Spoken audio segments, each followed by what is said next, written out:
大家好，我是小陈。任何一部伟大的文学作品都会讽刺社会，反映作者的思想与政治倾向。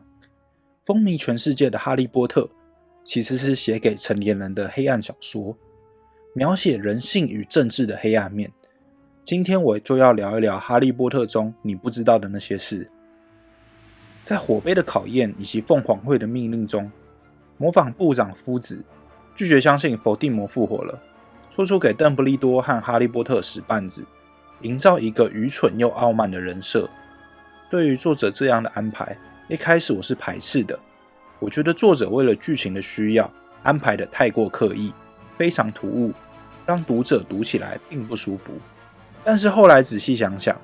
发现这样的行为跟川普一模一样。川普拒绝相信温室效应，拒绝相信面对疫情戴口罩有用，自以为是懂王，比所有人都懂环境议题，造成历史上的笑话。当然，哈利波特的成书远比川普上任早很多。作者可能是想讽刺不特定对象，嘲讽历史上政治人物的共同问题。掌权者对于权力的欲望会蒙蔽他们看见真相的双眼，容易变得太过于傲慢且自大，做出错误的判断，导致愚蠢的决策，最终造成无可挽回的错误。在凤凰会的密令中，小说成功的塑造恩不里居教授这个非常讨人厌的角色，甚至被小说家评为近30年来塑造的第二成功的反派。顺带一提，第一是汉尼拔，无能愚蠢的上司，没有领袖魅力，又没有决策和规划能力。另一方面却被重担压得过分焦虑，所以就变得暴躁易怒，管理团队的方式就只能是白色恐怖。在小说中，师生们可以齐心合力，把靠背景上位的反派人物撵出霍格华兹，着实大快人心。但是当我们处于现实职场中，我们很难战胜阶级的压制。另一方面，当我们不幸被推上超过我们能力的管理职，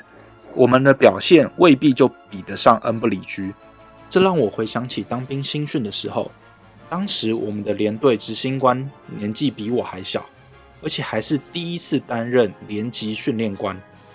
也就是说他要背一整个月的执行官。这里跟没当过兵的朋友解释一下，执行官可以理解为整个部队最忙最累的一个中介管理职，会轮流担任。我发现这个菜鸟执行官常常表现状况外，指令颠三倒四，朝令夕改，让新兵难以遵守。我们并非故意不配合，但是常常无意间违反他的指令。由于我们违反的频率太高，所以他就变得暴躁易怒。当换成老练执行官的时候，指令简单清晰且明确，所有人都知道该怎么配合命令完成训练。就算有人不小心犯错，班长第一时间是解决当下的问题，设法弥补，然后检讨自己的指令下达有没有问题，最后才是教育新兵。在凤凰会的命令中，哈利波特爸爸人设反转的桥段令人感觉非常突兀。从其他巫师口中得到的情报，原本以为詹姆是善良、正直、优秀的巫师，甚至在学生时期就能够抛开对立的立场，救过史内普一命。但是在史内普的回忆中，詹姆却是一个欺负弱小的恶霸，只是因为无聊，需要寻找乐趣，就会把史内普吊起来。对于这样的人设冲突，造成阅读上的不适，同时对于推进剧情也没有任何作用。我在阅读时完全想不明白为什么作者要加入这一个桥段。后来我觉得作者可能是想借由描写校园霸凌，告诉大家校园霸凌需要被家长老师重视。作者对于霸凌过程描写得非常细腻，可能是作者身边甚至作者本身就有遭遇校园霸凌的经历，所以借着小说提醒家长要给孩子们正确的引导。但是后来我又觉得作者真正想讽刺的是纳粹。在西方世界中不断被检讨的问题，就是集体的疯狂以及人性中的恶魔。究竟为什么善良的隔壁邻居短时间可以变成无情的杀人屠夫？在1971年，美国心理学家菲利普在史丹福大学中进行一项心理学实验，实验主要是进行一场模拟监狱，因此这个实验又被称为史丹福监狱实验。实验过程有一半受试者扮演狱卒，另一半受试者扮演囚犯，观察人性之恶到底如何产生，能不能产生。受过良好教育、成长于幸福美满家庭的孩子们，会展现出人性之恶吗？实验进行不到1周，就开始出现虐待、暴力事件，也因此这个实验进行短短6天就被迫终止了。实验证明，人在集体的环境下、有阶级的环境下、缺乏法律约束的环境下，人类就会变得具有暴力倾向。这个实验的结果也被称为路西法效应，如同上帝最爱的天使路西法能够堕落成大魔王撒旦，在适当的环境下，人也可以变成嗜血的野兽。当集体的狂热取代个体的良知与理性，人类就不再是人类，而是疯狂的屠夫。进行这场实验的心理学家后来出了一本书，书名就叫做《路西法效应》，内容就是讲述实验经过、心得以及对纳粹大屠杀的研究。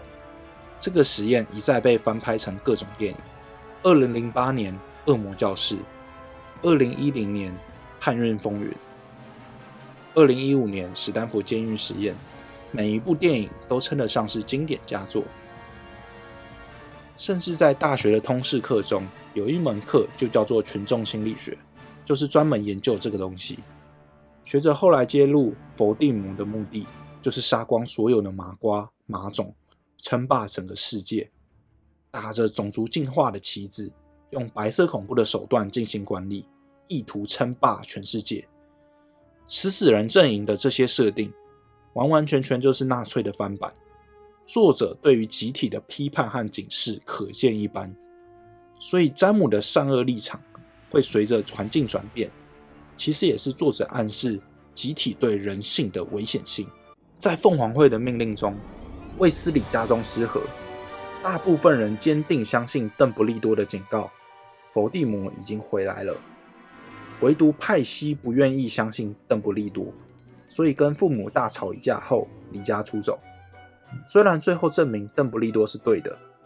但是派西却不愿意跟家人和好。邓布利多评价道，原谅正确往往比原谅错误还要困难。关于这点我有很深的体悟。如果我告诉我的朋友他买的股票会跌，但是对方没有听我的建议出清股票，当我看走眼的时候，他只会笑我，但我们依然可以做朋友。一旦我的预言正确，股票真的跌了，他会恨我，从此我就少了一个朋友。就像《三国演义》中的田丰，劝阻袁绍不要跟曹操打官渡之战，袁绍不听劝，把田丰关起来。田丰从牢狱中一听到前线兵败的消息，就知道自己时日无多。不久之后，果然被袁绍刺死。到现在我还是想不通人类为什么会采取这样的行动。如果有观众是心理学专家，拜托告诉我，为什么人类可以原谅别人的错误，但是无法原谅别人的正确？在哈利波特中描述的问题还很多，诸如麻瓜通常歧视巫师，例如汤姆瑞斗的生父，哈利波特的寄养环境，描述多是其数少数的多数决暴力问题。作者把史莱哲林设定为种族主义者，并且在设定上，这些人往往都阴险、愚蠢而且无能，这也是描写种族主义的问题。妙丽为家庭小精灵争取自由，这是在描写奴隶问题。作者把社会问题写成青少年小说的部分情节，并且给予读者客观的思考空间，或许能够引起青少年的兴趣，并借着这样的兴趣入门，让青少年自我思考、自我探索。作者也算是达到寓教于乐的社会使命吧。最后声明，这个影片纯属胡说八道，个人解读，蓝色窗帘。哈利波特是一本正能量的小说，只是被我强行负能量。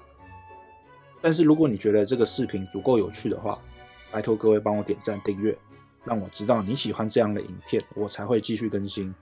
我是小陈，我们下期再见，拜拜。